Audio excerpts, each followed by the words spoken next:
En esta mañana nos alineamos en tu espíritu para abrir nuestro corazón, nuestra mente y recibir de ti, Señor, palabra viva y eficaz.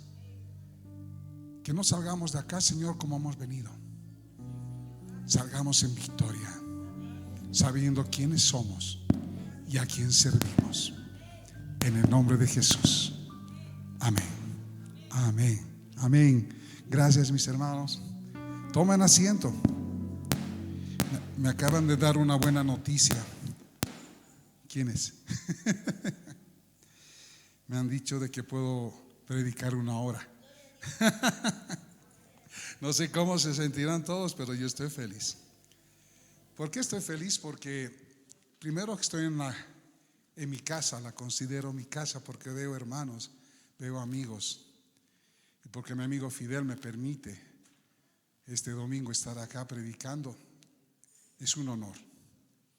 Y ese honor quiero corresponder con una palabra que el día del Señor me está dando para el día de hoy, una palabra apostólica.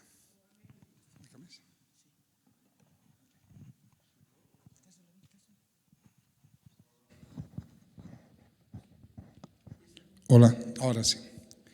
Una palabra apostólica que establezca un antes y un después. Pero cuando hablo apostólico, me estoy refiriendo a 3 factores que en mis inicios, cuando el apóstol Juan Ballestieri me enseñaba, me decía: hay 3 factores primordiales de un cristiano debe saber y entender. La primera era el relato, el discurso. ¿Qué tenemos que decir? A eso se llama el relato. El segundo era la jurisdicción. Esa palabra que se va a soltar, ¿a cuántos va a afectar? ¿En qué lugar yo soy responsable de soltar esa palabra? Y la tercera era la envergadura. ¿Qué tamaño de la palabra se va a soltar? ¿Hasta dónde va a llegar? Entonces, cuando hablo de una palabra apostólica, estoy hablando de algo que es nacional. Salimos de nuestro yo, de nuestro personal, y nos proyectamos a nuestro propósito nacional, macro. Y justamente, a modo de introducción, quiero hablar sobre algo que pasó hace 3 años. Esto es a modo de introducción. El 10 de noviembre hubo un hecho. Hay temas que a veces no queremos hablar en el púlpito. Uno de ellos es el diezmo, se reduce, o del sexo. Y hay cosas que no quieren tampoco hablar, es de política, porque han centrado de que la política no debe estar en la iglesia, y es verdad, no debe estar la política, pero la Biblia habla de política. La Biblia habla de gobernadores y gobernados, gobernantes y gobernados. Entonces, no entender la envergadura de por qué estamos en esta ciudad, en esta congregación, es no entender por qué hemos nacido en este país. Por eso yo decía, estamos celebrando 3 años. ¿De qué? Y no quiero hablar que el término golpe o del término huida. Quiero hablar de lo que Dios hizo. Y hace 3 años, previos al 10 de noviembre, hubo un pueblo cristiano que se levantó en las calles y clamó por justicia. La palabra que marcó ese tiempo fue justicia. Y quiero aceptar y reconocer que no solo eran los cristianos. Nos encontrábamos en las calles con católicos, con mormones, adventistas, porque ahí éramos un solo cuerpo clamando justicia, justicia. Sin poner nombres y apellidos, esa fue la palabra. Y Dios fue magnánimo y condescendiente y se estableció justicia. Pero a veces, ¿qué hacemos cuando Dios se manifiesta de esa manera? Dijeron la Biblia, entra al gobierno, entra al palacio, ¿se acuerdan? Tendemos a hacer contrataciones. ¿Me entendieron la palabra? contrataciones. Significa acuerdos que no son de Dios, son del hombre. Y estas contrataciones nos rebotan, y lo que nosotros considerábamos que estábamos en la plenitud, de pronto cae. Porque hay algo fundamental en la palabra de Dios. Dios no comparte su gloria con nadie. Ese principio nos debe manejar, porque no somos nosotros los que actuamos, no es nuestros pensamientos, es Él en nosotros que actúa. Cuando perdemos ese objetivo, cometemos errores y empezamos a negociar. ¿Por qué? Porque nos falta identidad. El Señor nos da bendiciones, pero a veces somos malos administradores. Y eso es algo que el día de hoy quiero quitar, por lo menos de los que me están escuchando, viendo, de un concepto erróneo sobre posicionamiento en la cruz. Eso es solo como introducción, sigo introducción. La cruz marca un antes y un después. Cómo vivimos determina dónde estamos. ¿Me entienden? Quiero que eso lo graben bien. Ahora han pasado 3 años, pero quiero darles un dato que tal vez ya lo sabían. El 10 de noviembre del año 2003 también se celebraba 30 años de la caída del muro de Berlín. El comunismo cayó. Qué paradójico, qué casualidad que el mismo día, años antes, una ideología atea que estaba sometiendo a sus pobladores, en este caso a la Unión Soviética, cayó. Y cuando los analistas preguntaron cómo cayó eso, confusión. La palabra era confusión. Se generó y no pudieron sostener un discurso del primer ministro de Alemania, amparado en que dice: sí, sería bueno que puedan pasar la frontera. Se fue a dormir y la gente fue a la frontera y no había celular ese tiempo, no pudieron comunicar con el primer ministro y los guardias no sabían qué hacer y empezaron a pasar las movilidades de oriente a occidente, Alemania oriental a Alemania occidental. La gente se enteró y voló hacia la frontera. Los guardias no sabían qué hacer porque no tenían la contraorden. Confusión generó que la gente empiece después a tumbar el muro y no pudieron parar. ¿Qué pasó en Bolivia? Lo mismo, confusión. Uno renunciaba, otro no renunciaba, uno se escapaba, uno no sabía qué pasaba, un vacío. ¿Pero Dios estaba fuera de eso? No. Él siempre está en control de todo. Porque Él tiene puestos, si va a aplaudir, aplauda. Porque Él tiene los ojos puestos no en las circunstancias, sino en sus hijos. Porque Él viene por una iglesia pura y sin mancha. Y para poderlos recibir, ¿qué tenemos que estar? Santos, sin mancha. Entonces Dios nos va dando pruebas para que en cada prueba nosotros nos vayamos lavando y preparándonos para el glorioso momento en que podremos ver a Dios cara a cara. Porque sin santidad nadie verá a Dios. Entonces Dios nos va preparando. Entonces las circunstancias nos van llevando a un momento clave, pero nuestro interior va creciendo cada día en la imagen y semejanza del varón perfecto. Ahora pasan 3 años y parece que la historia se repite y se cambia, porque esto ya es profético, de occidente a oriente. Y en oriente se levanta otra vez una voz. ¿Cuál es la palabra que Dios ha dado para este tiempo para Santa Cruz como representante de toda una nación? ¿Alguien ha podido identificar? Verdad. La búsqueda de la verdad. Y eso es lo que está clamando. Y no volvamos a cometer ese error.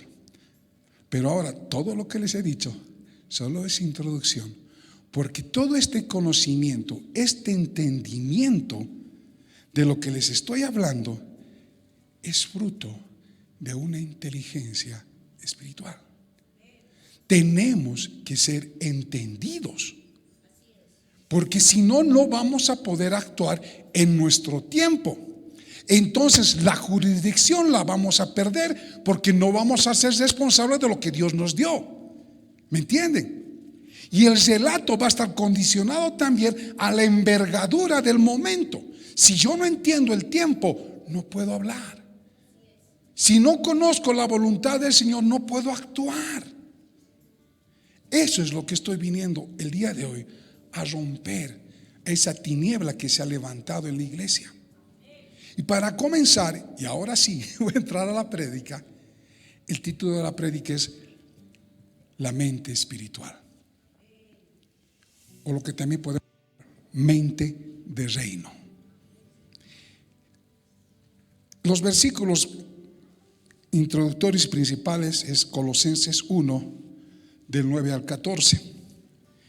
Como no tengo mucho tiempo, porque 1 hora para mí es poco por si acaso, voy a leer directamente el versículo que nos introduce a esto. Hablando exactamente para introducir a Colosenses, quiero que veamos una situación. Pablo se dirige con Timoteo a la iglesia de Colosas. ¿Cuál era la situación de la iglesia de Colosas en ese tiempo? ¿Por qué va Pablo con una palabra? La iglesia de Colosas estaba siendo perseguida. La situación económica no era la mejor. Todo Colosas estaba sometida a un imperio romano. Pero no solamente el imperio romano, también estaban los judíos, los judaizantes, que llevaban a la iglesia primitiva a tratar de desviarlo hacia lo que el Señor había trazado, y los estaban llevando a volver otra vez a la religión judía. También estaban los gnósticos. Los gnósticos estaban encargados de hacerles creer a los primeros cristianos el mundo de los ángeles, el mundo de los espirituales. Entonces había mucha confusión, había mucha pobreza, pero también había mucho dolor, porque generaba un cruce de sentimientos.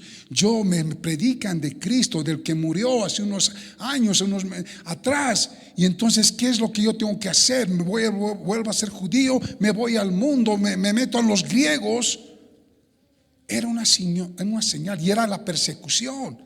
No se olviden de la persecución. Estaban quemando cristianos, los estaban poniendo de cabeza para que blasfemen el nombre de Dios. Les estaban obligando. Los propios judíos hacían esa persecución.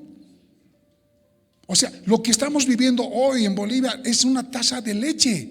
Podemos reunirnos, pero en ese tiempo estaban en catacumbas, porque la persecución no solamente te iban a arrestar, te iban a matar, iban a sacrificar a tus hijos. Y ahí surge esta carta. Y el versículo que yo quiero tocar es: ¿por qué Pablo podría llevar y decir, vamos, escapemos o enfrentemos al gobierno? ¿Me entienden?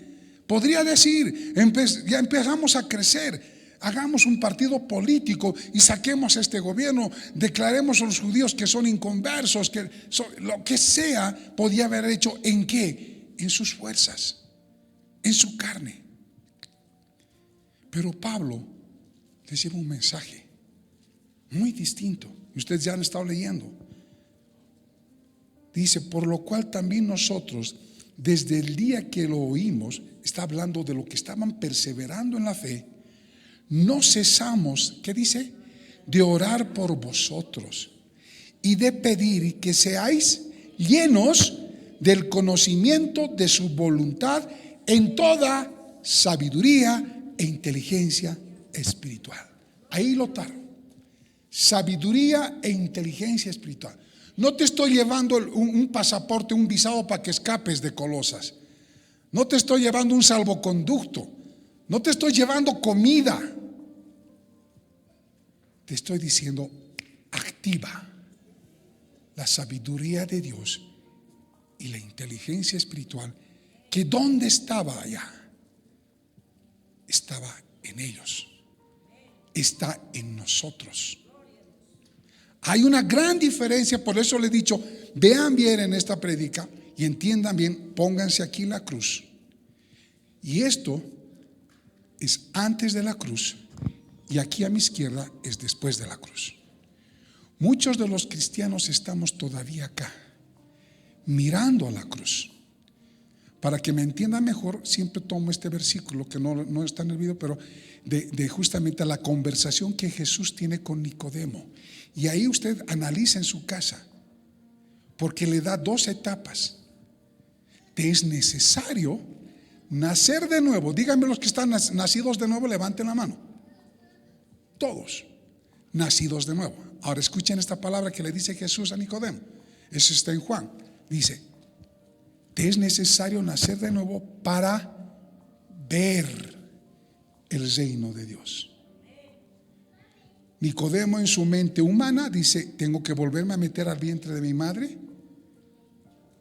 Y él les responde: te es necesario nacer de agua y del Espíritu. ¿Para qué? Para entrar. De aquí los tiene que colocar aquí. Y desde aquí hay dos diferencias. Aquí está el viejo hombre y aquí está el nuevo hombre. Aquí está el antiguo pacto, donde está toda la ley, todos los sacrificios, donde yo merezco algo porque estoy dando. Esto es fundamental que me entienda por lo que voy a continuar. Pero aquí ya ha sido dado todo. Aquí estoy en la plenitud de Cristo. Aquí estoy buscando a Cristo. ¿Me entienden eso? Entonces pasar de aquí a aquí es lo que nos cuesta a los cristianos. De este lado sufrimos, redimimos, pero vemos: oh, por mi culpa, Señor, ¿cuántas veces tengo que venir a la iglesia? Que tengo que dar mis diezmos. Si no he dado mis diezmos, me voy a ir al infierno. Sí, porque estás aquí en el sacerdocio sacerdotal del sacrificio. Porque tú consideras que dando diezmo, dando tu sacrificio, llevando tu cordero, te eres acepto. Eso es lo que dice la ley. La ley dice que tienes que traer cada año un sacrificio para redimir pecados. Pero no estamos abiertos al entendimiento, porque nos dice el Señor: yo ya pagué en la cruz. La cruz se convierte en la puerta. Y muchos no queremos pasar acá porque no queremos nacer de agua y del Espíritu, de Cristo y del Espíritu. Eso significa que en la cruz debemos morir. Y nos duele morir, porque es dejar en la cruz tu título de bachiller, tu título de ingeniero, tu poder económico, tus buenas obras. Queremos todo por nuestro esfuerzo, por nuestro yo, por lo que yo hago. Y queremos pedirle cuentas a Dios. Y no queremos pasar acá porque no queremos morir en la cruz. Tu alma te dice: no vayas. ¿Cómo vas a perder todo lo que has hecho? ¿Cómo vas a sacrificar años de estudio? Pero si tú has trabajado. Y muchos dicen: gracias a mí tenemos lo que tenemos. No, no tienes gracias a ti. Es a la misericordia de Dios que tienes. Y no queremos pasar acá. Y acá es el reino. Y entonces te tienes que preguntar: ¿qué es vivir en el reino? Y vivir en el reino. ¿Ustedes creen que en el reino de Dios hay enfermedad? No hay. ¿En el reino hay necesidad? No. Entonces, ¿por qué estoy pasando todavía necesidades? Ahora, hay ciertos aspectos que cuando yo paso directo no he sacrificado todavía. Por eso es necesario ver: maestro, este está enfermo porque sus padres pecaron. Y ahí te da Jesús una respuesta. Porque para ellos sabían muy bien que no hay enfermedad sin causa. Ellos, los judíos, conocían perfectamente Éxodo 20 y todos los mandamientos, y sabían que el que pecaba tenía consecuencias. Entonces, cuando lo confrontan a Jesús, le dice: este está enfermo porque pecaron sus padres. Y le dice: este no está por los pecados padres. Este está enfermo para la gloria de Dios. Entonces anda, levántate y eres sano. Entonces hay enfermedades que nos capacitan para limpiar áreas de nuestra vida que nos están siendo lastre para entrar al reino. ¿Entienden? Y viene a mi memoria en este momento, no sé por qué me estoy yendo por este lado, pero como tengo una hora, la estoy aprovechando. ¿Se acuerdan del camello? Y dice, este es el ojo del camello, ¿se acuerdan? Y decía bien claro, los ricos no entrarán al cielo, ¿no? Porque es más fácil que entre un camello por el ojo de la aguja que entre un rico al reino. Pero uno entiende así con su mente, dice, los ricos se van a ir al infierno.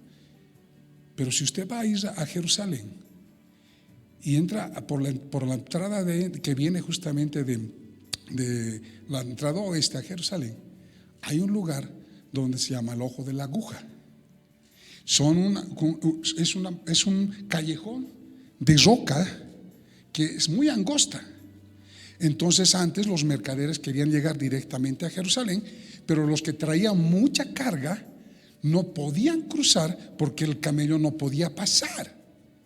Entonces, ¿qué tenían que hacer? Bajar la carga del camello y hacer pasar al camello solo y ellos detrás de él, porque era muy angosta. O si no, dar una vuelta que les demoraba el tiempo para poder llegar a Jerusalén. Entonces, el ejemplo que nos da el Señor es eso justamente. No podemos entrar al reino con nuestras cargas. Y entonces, para un nacido de nuevo, tiene que entenderse que lo que estás pasando, sea COVID, sea enfermedad, sea necesidades económicas, sea vituperio, y dice, Señor, pero si te he entregado mi vida, ¿por qué me está pasando estas cosas? Sencillamente,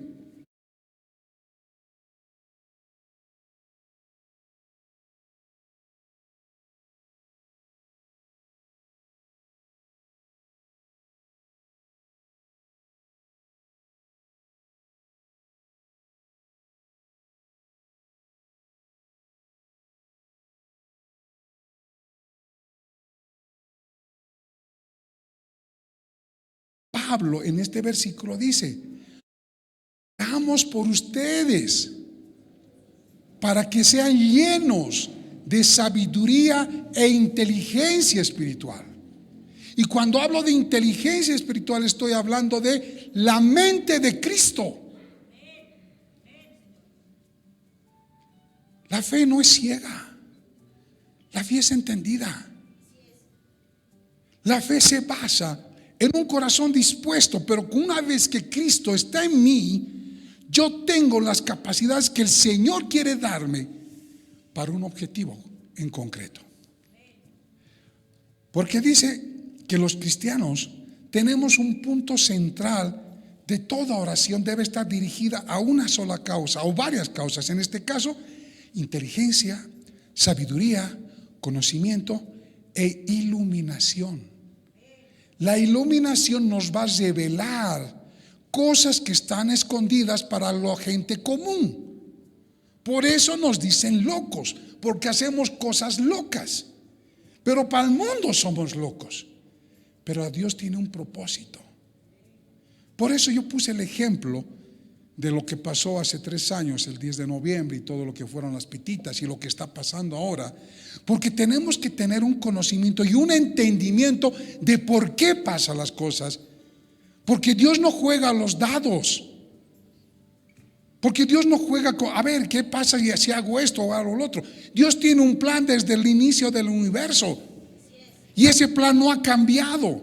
Cuando el hombre cayó en pecado, fue un lapsus, porque era necesario que el Hijo del Hombre sea manifestado. ¿Me entienden? No quiero entrar en ese tema porque es más grande inclusive, pero hay un plan que Dios tiene, y lo que Cristo ha hecho es volvernos a poner en el plan. Pero era necesario que salgamos del plan un momento, sí. Por eso le dio la opción, comes del árbol, de todos los árboles, donde inclusive estaba el árbol de la vida y el árbol del conocimiento del bien y del mal. Miren la palabra conocimiento, que es sutil. Y el hombre, ¿qué dijo? La mujer en este caso, o la representación, como dice Efesios, del alma. El alma, ¿qué dijo? Conocimiento. El pensamiento griego. Y ahí entendemos que hubo un error. ¿Y qué pasaba si comía primero el árbol de la vida? Es cuestión de orden. Por eso nosotros tomamos malas decisiones, porque tomamos en función de nuestros sentimientos.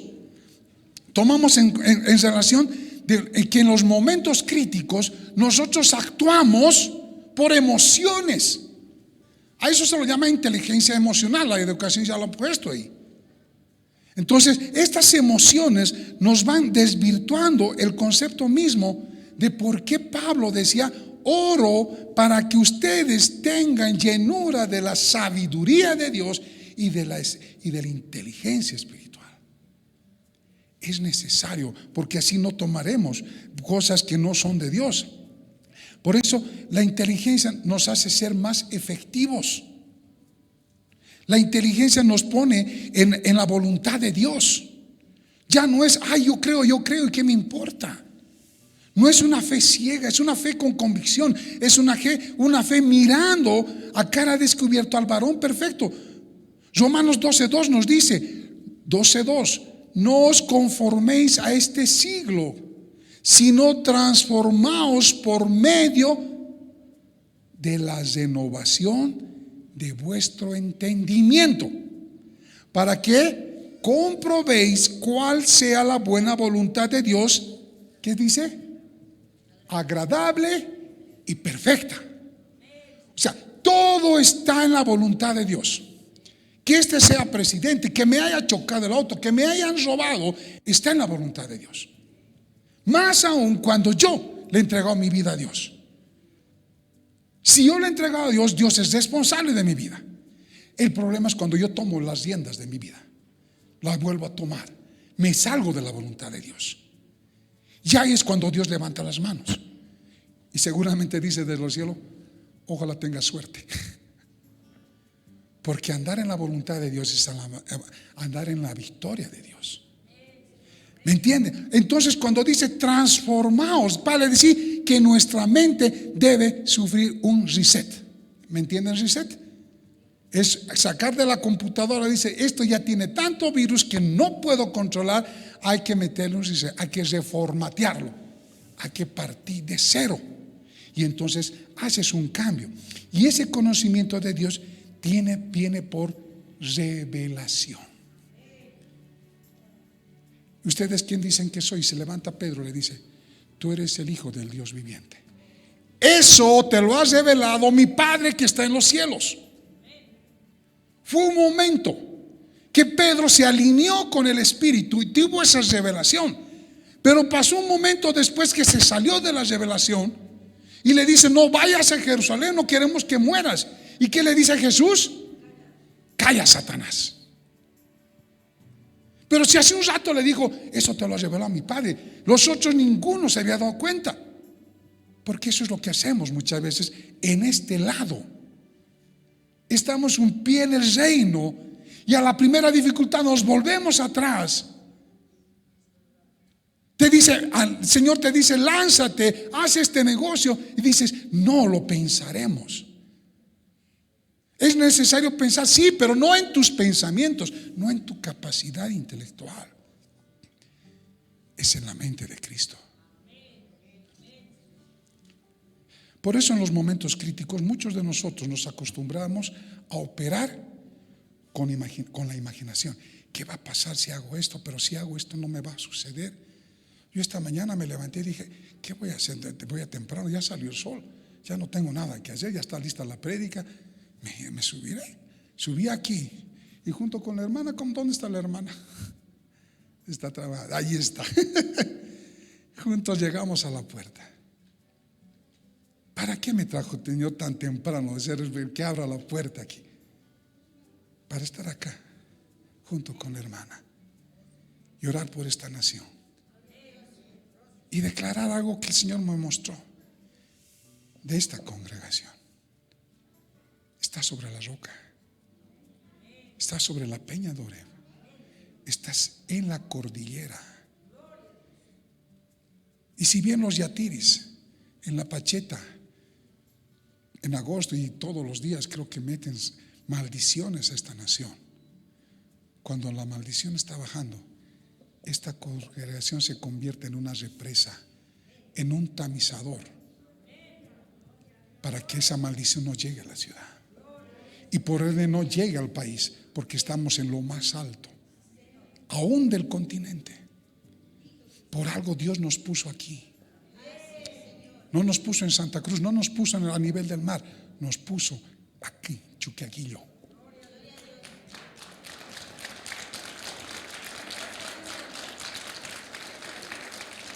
Por eso nuestro accionar siempre debe ser llevado de buenas obras. Efesios 2:10 dice: porque somos hechura suya, creados en Cristo Jesús. Escuchen esa palabra, creados en Cristo. ¿Para qué? Para buenas obras, las cuales Dios preparó de antemano para que anduviésemos en ellas. O sea, no estamos andando a ciegas, no estoy yendo todos los días a ver, me va bien o me va bien, o estoy haciendo equilibrio, ya, ahí nomás. Estamos andando en el camino que Dios ya recorrió, que Dios ya diseñó, pero nos falta fe, creer que eso es verdad. Y ahí sacamos soluciones nuestras. Hay un propósito eterno que Dios ha dicho, yo he hecho, y a eso se llama pacto eterno. Jeremías lo explica muy bien cuando dice en el versículo 40 del capítulo 32: y haré con ellos pacto eterno. Si nosotros nos introducimos al nuevo pacto, nos estamos entrando en el pacto que Dios hizo, no el antiguo pacto donde les vuelvo a repetir, yo tenía que sacrificarme para poder conseguir el favor de Dios, tenía que llevar mi cordero. Y no han escuchado muchas veces que un espíritu religioso te dice: no has traído tu diezmo, no te va a ir bien. ¿Sí o no? Dios chantajea. Entonces, cuando yo traigo el diezmo, no es porque me obligan a traer el diezmo, sino porque nace de mí. Y sabes que el 10% es poco, porque yo no soy dueño de nada. Lo que tengo, lo tengo porque a Él le ha placido que lo tenga. Entonces, si mañana me dice trae el 100%, traeré el 100%. Pero todo eso dependerá de mi relación con Dios, del conocimiento del varón que por mí murió en la cruz. Ese pacto dice: pondré mi temor. Escuchen bien, voy a leer otra vez el versículo 40. Y haré con ellos pacto eterno, que no me volveré atrás de hacerles bien. O sea, el querer de Dios es todo momento de hacerles bien. Y pondré mi temor en el corazón de ellos. ¿Para qué? Para que no se aparten de mí. ¿Saben que el temor es bueno? Gracias por el miedo. Porque gracias al miedo yo no meto mis dedos al interruptor de corriente. Pero cuando dice mi temor, significa que ¿a quién debemos rendir cuentas? Es a Dios, de todo acto que hacemos. Por eso los pensamientos de Dios siempre van a ser de paz y de bien. Porque yo sé los pensamientos, dice esto en el 29:11 de Jeremías, porque yo sé los pensamientos que tengo acerca de vosotros, dice Jehová, pensamientos de paz y no de mal, para daros el fin que esperáis. O sea, las cosas que nos pasan, que en nuestra mente dice son malas, para el corazón de Dios son buenas. Entonces hay una contradicción. Para nosotros hay contradicción, pero para Él no, porque para Él le ha placido mandarnos pruebas, porque sabe lo que nos conviene. Cuando a alguien perdemos, cuando un ser querido perdemos, ¿qué debemos actuar? Con dolor es natural el tiempo, pero hay algo que el Señor nunca ha dejado, es que todo está en su control y todo nos viene para bien. Eso entiéndanlo una vez, iglesia. Estamos cada vez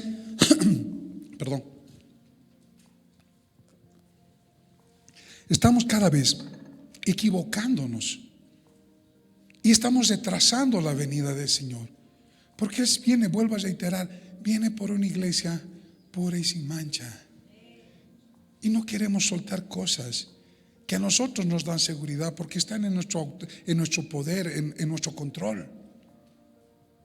Es como un niño que cuando quiere sacar una moneda de una botella y le dice: mamá, está atrapada mi mano, está atrapada. ¿Por qué?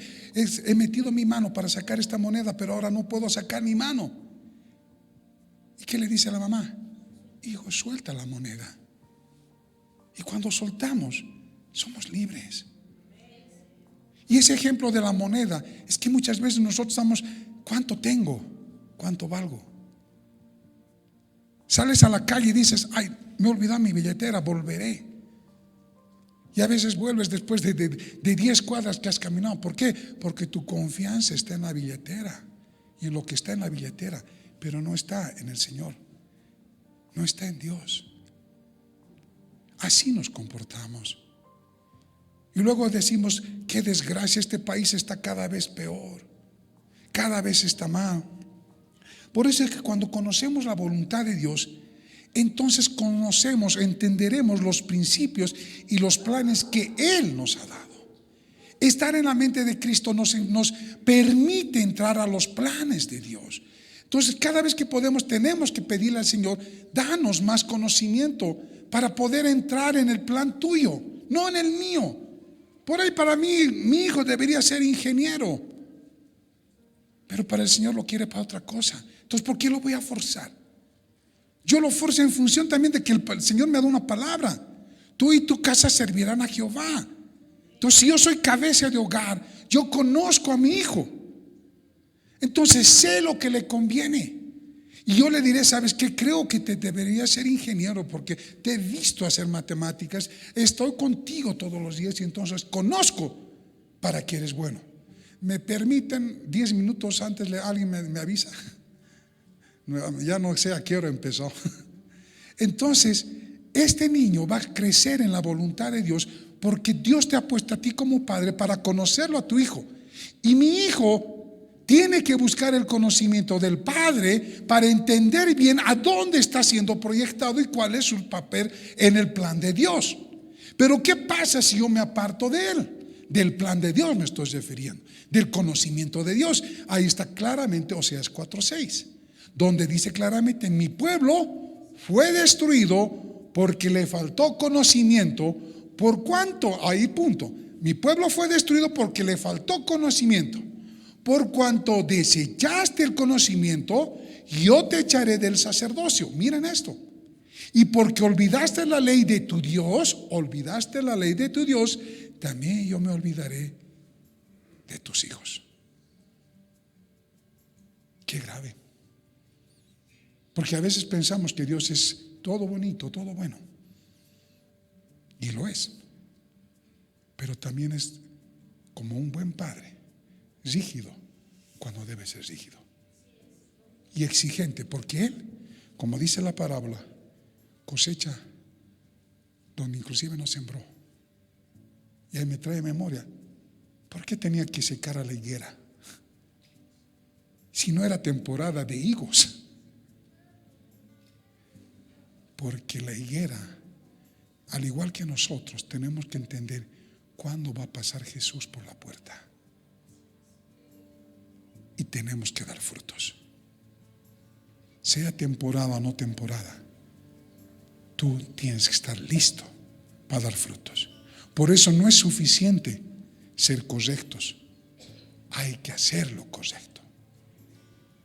Y el Oseas nos está mostrando acá: por falta, porque mi pueblo fue destruido porque le faltó conocimiento. Por eso quiere que seamos efectivos. Por eso nos manda información. Por eso nos dan cosas. Por eso tenemos que tener una mente despierta, entender lo que está pasando hoy en el país. O decir: ¿qué será el censo? Yo he leído recién: ay, ahora yo no quiero ni censarme. Les he vuelto a decir que el problema acá es el entendimiento de las cosas que Dios tiene para que nosotros actuemos en su plan perfecto. Vamos a ir un poco cortando y más rápido. ¿Para qué el conocimiento? El versículo 10 de Colosenses 1 nos dice claramente: para que andéis como es digno del Señor, agradándole en todo, llevando fruto en toda buena obra y creciendo en el conocimiento de Dios. Y la primera parte del versículo 10 que dice: para. Entonces, no es para que estemos sentados, no es para que nos pongamos cómodos, ya somos cristianos, vivir la vida feliz, ahora ya todo está bien, mis hijos están en el Señor, ¿para qué me voy a esforzar? Mi negocio está andando. ¿Saben que Dios no usa flojos? Y es increíble cómo Dios usa a la gente cuanto más ocupada está. Y siempre hayas campo para el Señor, aun cuando tengas los problemas más grandes y las dificultades y el trabajo, porque Dios usa a esa gente administradora, no a gente que está floja, que esperando cuándo va a llegar el trabajo. Señor, ya he orado, ya he dado diezmo, ¿qué más? Quiero que me llamen a trabajar. No, Dios te manda que vayas a buscar la bendición. Por eso cuando Jesús le dijo: y esta es mi iglesia, y yo edificaré mi iglesia, ¿y qué después dice? Y las puertas del Hades no prevalecerán. No dice te vas a quedar quietito en tu lugar mientras el mundo se lo está agarrando el diablo. Dice: las puertas del Hades no prevalecerán. Vale decir que nosotros estamos en posición de ataque, porque las tinieblas han quitado el entendimiento del hombre y de muchos cristianos, lamentablemente, pensando que haciendo alianzas con el gobierno, pensando que no hago una oración, cuidado que se ofendan, yo me estoy librando del problema. Y por el contrario, te estás ganando un gran problema, porque Dios te va a pedir cuentas. Nuestra actitud siempre tiene que ser de afronte ante la mentira. No podemos quedarnos en nuestra casa diciendo a ellos que lo hagan. Nos ha demandado a cada uno romper esas puertas de ignorancia. Las tinieblas no prevalecerán. Pero ¿qué pasa? Dice que somos luz, que tenemos a Cristo, y entonces nosotros iluminamos. ¿Y qué haces metido en tu cuarto? La luz se lo pone encima, dice, de la mesa, para que alumbre, no abajo, no se la oculta. Entonces, ¿por qué el mundo está como está? Porque los que somos luz no estamos brillando, no estamos activos, y cada vez nos estamos yendo a un punto en donde la revelación nos está, o sea, las tinieblas nos están encerrando. La religión te quiere dejar en cuatro paredes. La religión te dice: no vas a poder, con tal que adores, con tal que alabes es suficiente. No, no es suficiente, porque de tal manera Dios amó al mundo. Dice al mundo, no dice a los cristianos, porque Él no quiere que nadie se pierda. Pero nosotros estamos muy felices siendo salvos y los demás muriéndose, y no queremos salir y llevar el evangelio a las naciones. Tenemos que empezar a entender cada vez el concepto mismo de lo que significa vivir en la voluntad de Dios. Y Pablo lo demostró perfectamente cuando en Hechos 27 él nos habla del momento que lo toman preso, lo están llevando a Roma. ¿Y se acuerdan que el barco se hundió? ¿Se acuerdan de eso? Y entonces la gente se estaba asustando. Llegan a una isla, Pablo está con ellos, inclusive una serpiente le muerde, pero no le envenena, no muere. La gente dice: ¿quién es este? Porque Pablo sabía.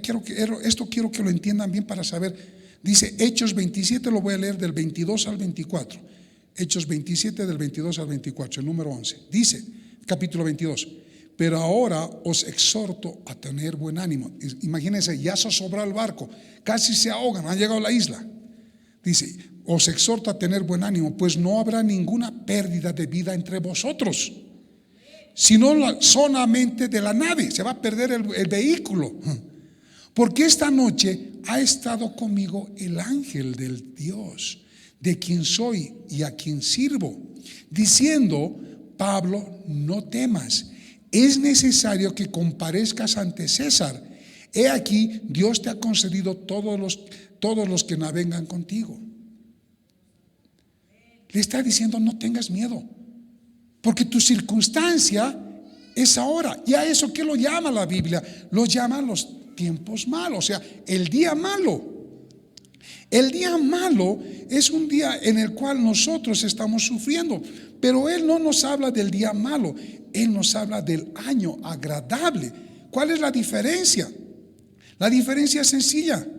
Dice el día malo en el versículo de 2 de Timoteo 3:12, dice: y también todos los que quieren vivir piadosamente en Cristo Jesús padecerán persecución. La persecución es el apellido del cristiano.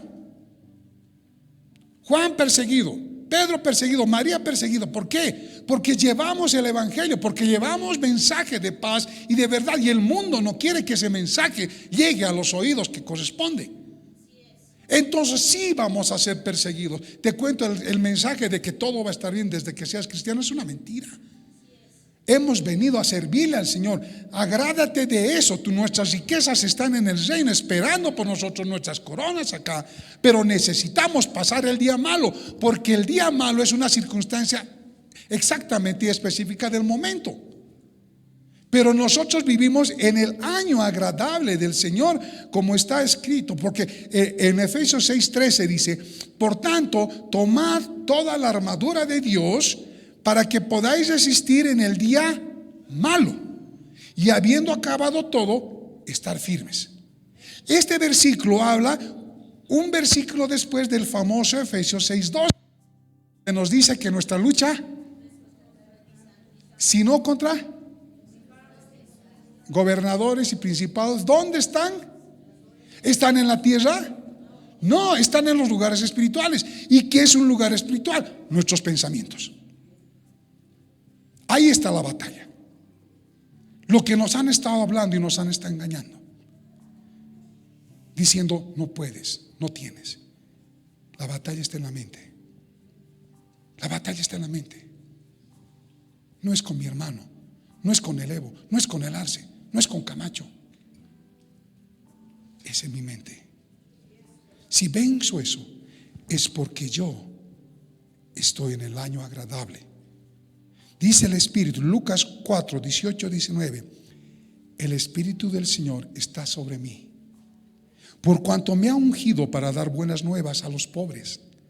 Me ha enviado a sanar a los quebrantados de corazón, a pregonar libertad a los cautivos y visita a los ciegos, a poner libertad a los oprimidos, a predicar el año agradable del Señor. Esas palabras fueron de Jesús. Y en Mateo 28 Él nos dijo: toda potestad me ha sido dada. Por eso id y haced discípulos. Y dijo algo hermoso: y enseñándoles que guarden todas las cosas que os he mandado, he aquí yo estoy con vosotros todos los días. ¿Hasta cuándo? ¿Estamos solos? ¿Dónde está Jesús?